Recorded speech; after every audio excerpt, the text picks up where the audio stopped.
Welcome to Resilient Love Podcast. Join hosts Quentin and Brianna as they discuss tips on love, life, and business. Let's get into this next episode.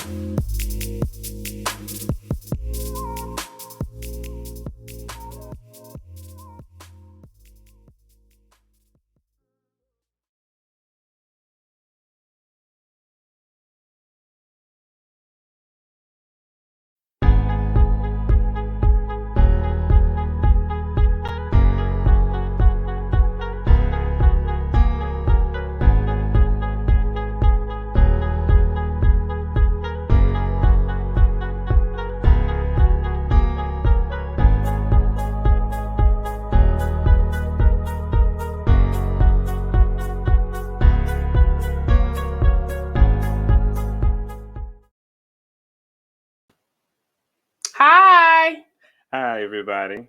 We're back with another episode of Resilient Love. So today's topic is going to be about something near and dear to me. My mother actually works in caregiving. And so for me, this particular guest is very special because I understand from a child's perspective what I saw my mom do to care and serve others. So we're really excited for this special guest. Yes, and also that this is a field that is not highlighted as much, but it really should be. It's an essential part of our lives. We never know how life is going to impact us. And we need people like our special guest to share her journey and her tips. So we're bringing her on now, Miss Meriam. How are you doing? Hello. Thank you for having me on your show. I'm so excited. I'm Meriam. I live in the Netherlands, and I've been a caregiver for more than 20 years now. First, I was a caregiver to my husband, and in 2012, I became the caregiver of my brother. So, yeah, that's my life in short. Caregiver, I'm a wife, I'm a writer. So I'm really excited to be on your show.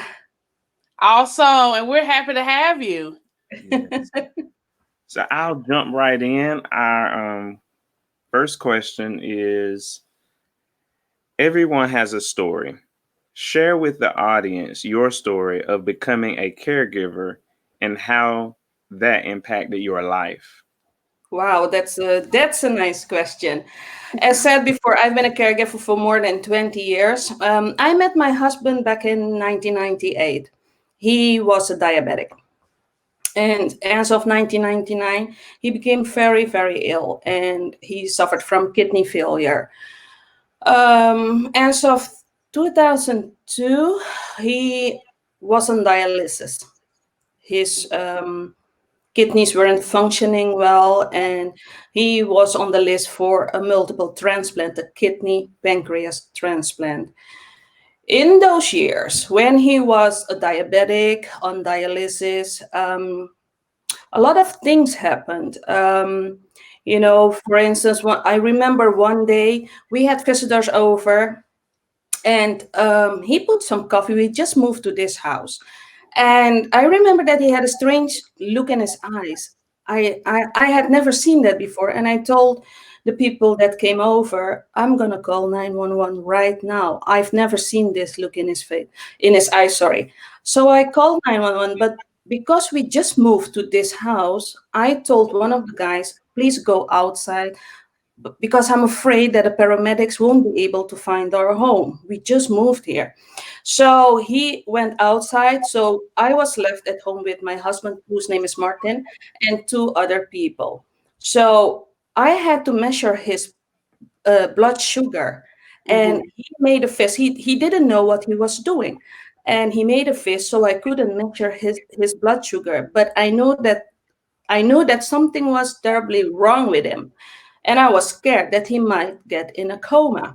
Yeah. So I whispered in his ear, Martin, please open your hand. I need to measure your blood pressure. It's so important.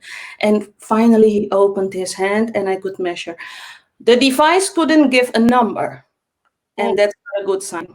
Yeah. So within 5 or 6 minutes, the paramedics came in and I told them, you don't have to measure his blood sugar. It's low. The device can give a number. They said, well, thank you so much for doing that.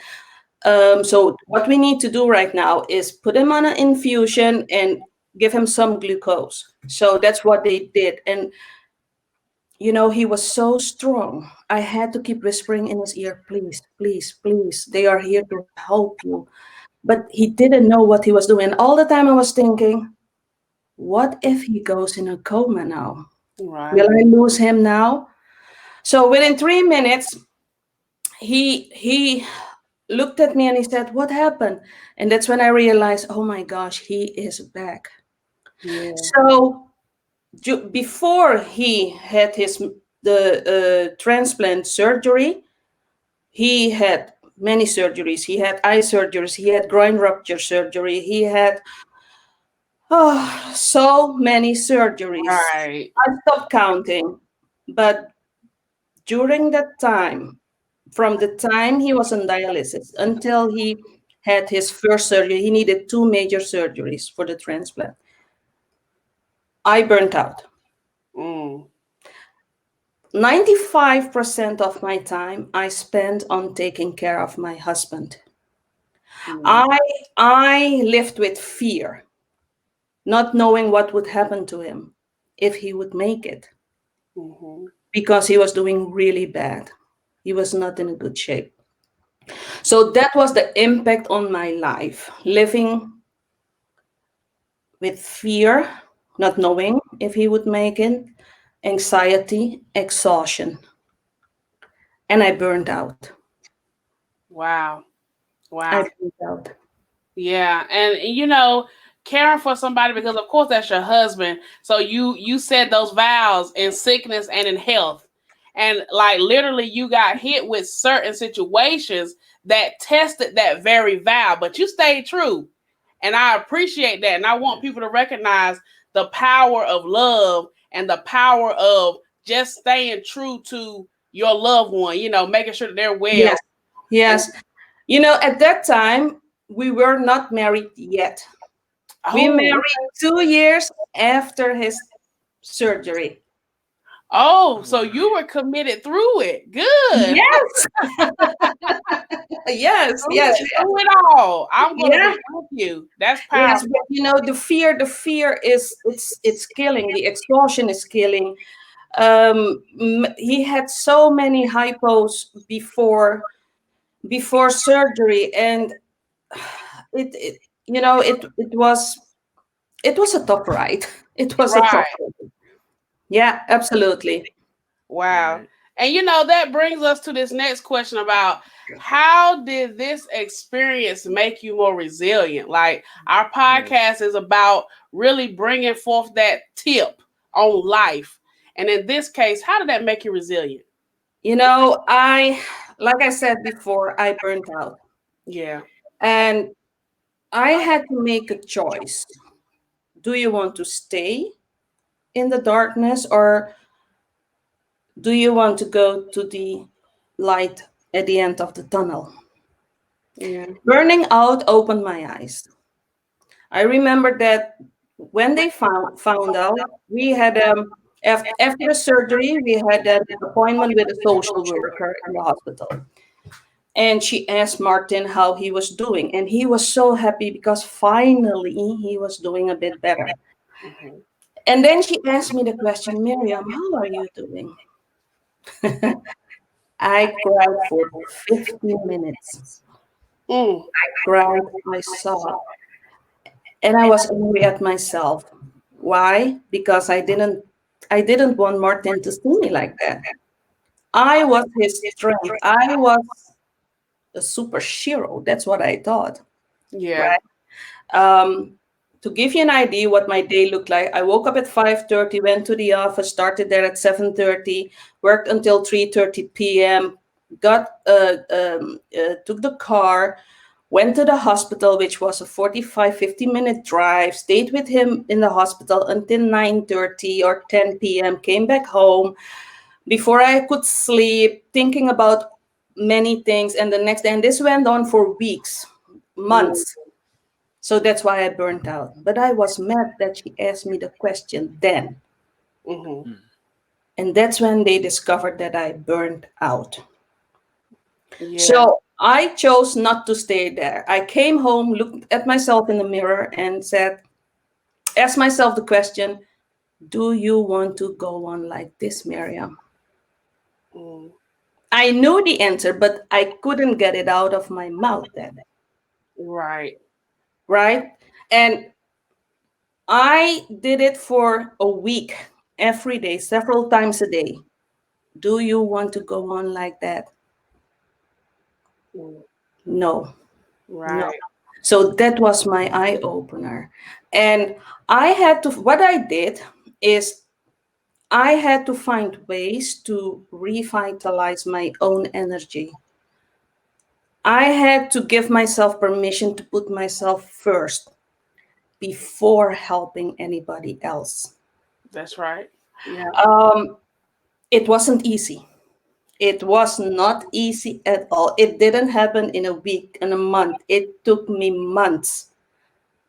But I had no choice. I had no choice. And, what I wanted to say, doing so extended my own quality of life. Mm-hmm. I could breathe more. I had more ease in my life. Right. And I could finally help my husband and later my brother from a place of my own overflow. All right. I like that. Like that. You had So to create your own stream. yeah, yes, absolutely. Like I said, it wasn't easy, Mm-hmm. but I was so committed to do it because I knew what the result would be. And I was a better caregiver. Wow. Because you took time for you, it Yes. made you have that strength to keep Yeah. pressing. Mm-hmm. Yeah. And I couldn't go on. And I asked myself the question, what if something happens to you? Who will take care of Martin? mm, And that's when I realized, sis, you can go on like this. No way. I love the fact that as you grow to be more resilient, you explain the power within reflection. Yeah. Mm-hmm. A lot of times we're not willing to do self-reflection until we get Yeah. to the bare end and we're tired and burn out. Yeah.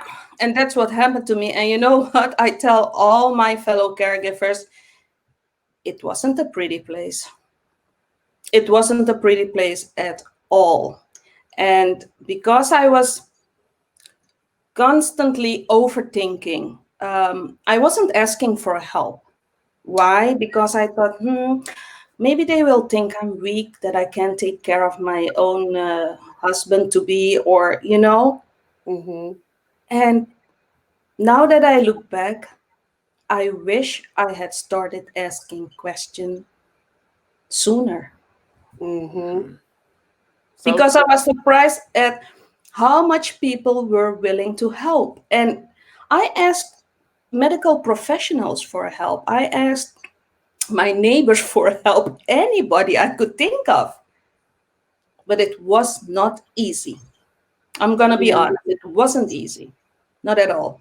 And I think that comes from knowing your spouse and knowing that loved one and wanting the best for them. And you're like, I know what they need, Yeah. but can that person reciprocate it?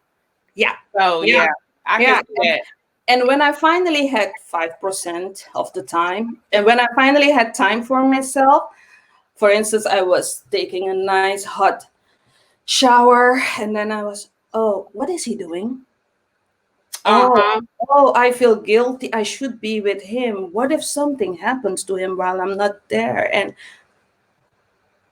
no, it wasn't necessary. I Mhm. couldn't enjoy my own me time. I Mm. know. Wow. Yeah. So that brings us to our next question, which is you mentioned in your story about how caregiving has some mental and emotional effects. what other self-care tips do you have for those who are called essential workers? Wow, wow. I get this question so many times. You know, first of all, make time for yourself. Please, please, please make time for yourself. You know, when you say self care, many people think that you have to spend a day at the spa or no. As much as I would love to do that, I can't. Mhm. Even I can do it. I can't. What I do is I try to walk for 15 to 20 minutes outside every day. That's what I try to do. Um, I listen to an audiobook, for instance, Mm. or I listen to music, and it depends what sort of music. When I feel a bit sad, I put on some salsa music or some merengue, and I start dancing, and it makes me feel happy, and that's my self-care moment. Or what I do in the morning is I write for 5 minutes. While I'm having breakfast, I'm just writing whatever comes to my mind. Mhm. And I started doing this a couple of months ago. And I'm amazed by how many ideas I get from that. Just Mhm. writing whatever comes to my mind. And if nothing comes to my mind, I write, oh, I can't think of anything. So it depends on what you love to do. If you love doing watching Netflix or whatever, that's your self care moment. And Mhm. I own my self care moments. For instance, if my husband Martin or my brother ask me something and I've scheduled that time for myself, I tell them, sorry, bro, listen. That's the way I talk to my partner. As much as I love you, your sis needs her time now. But that doesn't mean that I won't help you or can't help you. I can help you, but then and then I can After. help you. Right. And it's all about communication, clarity. Mhm. It's so important. And this is also something I had to learn. Saying no without hurting anyone. Wow. Mm. Yeah. So self-care, whatever you like to do, whatever you enjoy, that's your self-care moment. I love that. Yeah. Whatever you enjoy is your self care moment. I Yeah. hope you guys catch that because my self care moment really is Netflix. Yeah. I love some Netflix. So yeah. And Yeah. I like the fact that you break down self-care because it's a cliche that everyone thinks that it means spa, it means getting your feet done and everything. And it's just that's not the case. No. Self-care is tailored to your needs. Yes. And I tell all my friends and family, even if it's for 10 minutes, to nourish my spirit, I meditate for only 10 minutes. Mm-hmm. Sometimes I only take 5 deep breaths, and that it makes me feel so good. So it doesn't have to be something that you do for hours like a spa day. It can be for 10, 15 minutes. Right. And so it sounds like, self-care from your perspective just has to be intentional. Yeah. Yeah. And what I also recommend is that um, schedule it. Right. Mm. Schedule it. Yeah, because I feel like when you don't set aside that time, it gets away from you. You Yeah. literally say, well, I had to do this, I had to do that. And I think that's something we're working on, self-care for individual and then self-care together. Like Yeah. actually taking time together for ourselves because the work life, running around. Mm-hmm. You gotta have that couple care too. Couple Yeah, care and absolutely. self-care. And Absolutely. I totally agree. Yesterday a friend asked, it's Sunday, what are you doing? And I said, well, first of all, I'm getting my nails done myself. Mhm. And then I'm having my pedicure. And after that, me and Martin, we are gonna watch a movie. There you go. Simple, but we enjoyed it and it was nice, and I really enjoyed the little things, the little Mhm. Mhm. moments, the 10-15 minute self-care moments. Yeah. Now Yeah, that's essential. yeah, you need it, and my brother had a stroke in 2012. I was at the office while he called me, while he was having a stroke, sorry. And he was paralyzed on the right side. And Mm. because I learned from the time I burned out after Martin's uh, uh, time, sorry, Mhm. um, I used the techniques I learned myself when my brother had a stroke. Right. Because that exhaustion, that fear, So it's so important to do self care. Yeah. Even though we caregivers often say, I don't have time. I don't have time.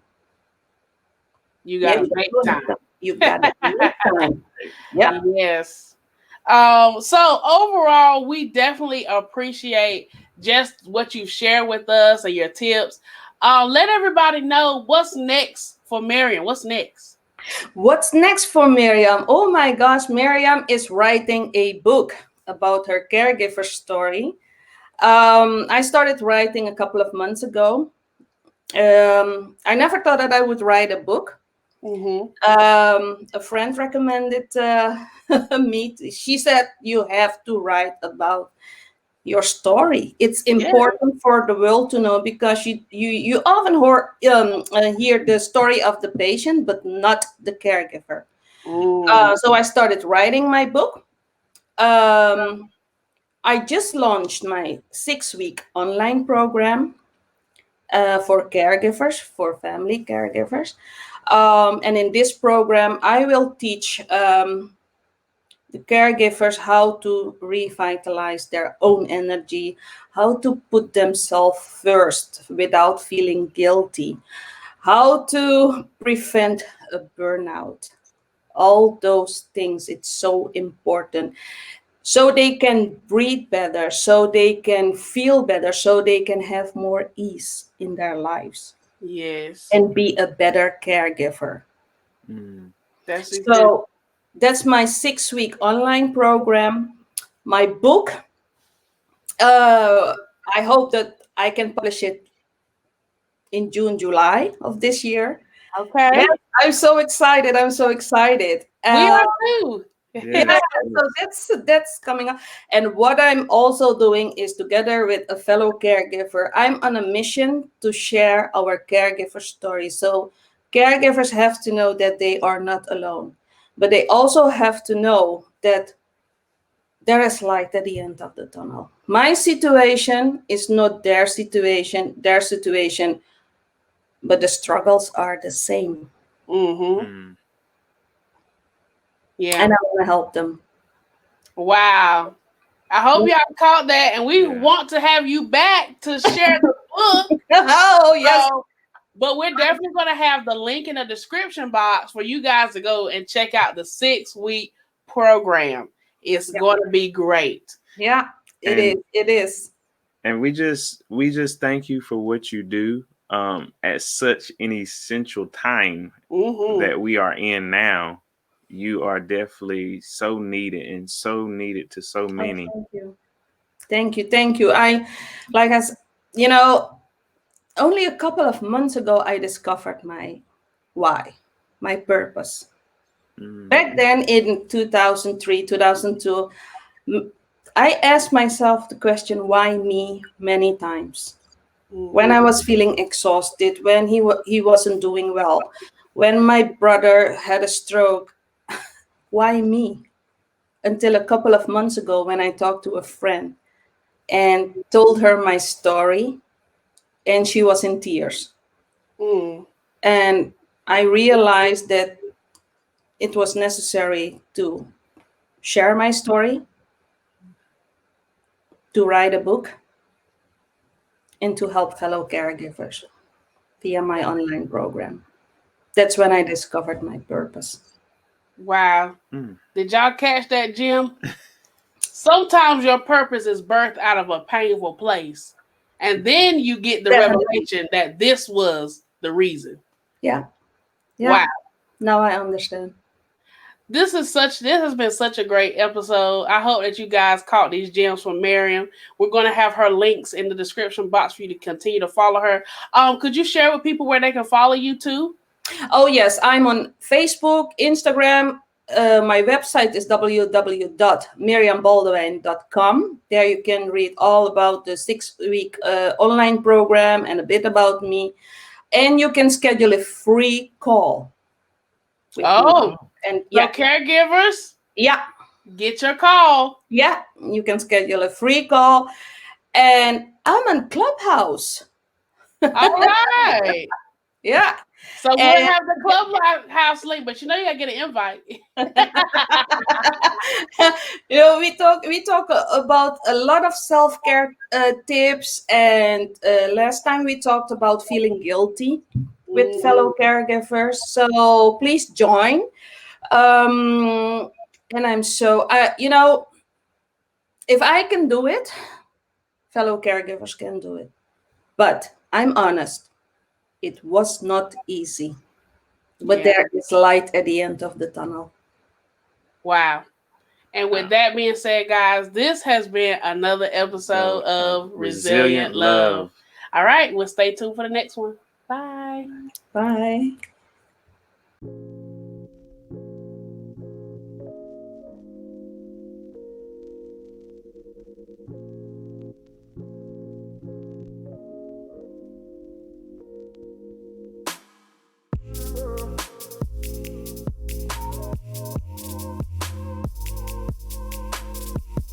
Thank you to all listeners and subscribers. Follow us on Instagram, Facebook, and YouTube. Leave us a 5-star review on Apple so that we can continue sharing Resilient Love. Thanks for listening.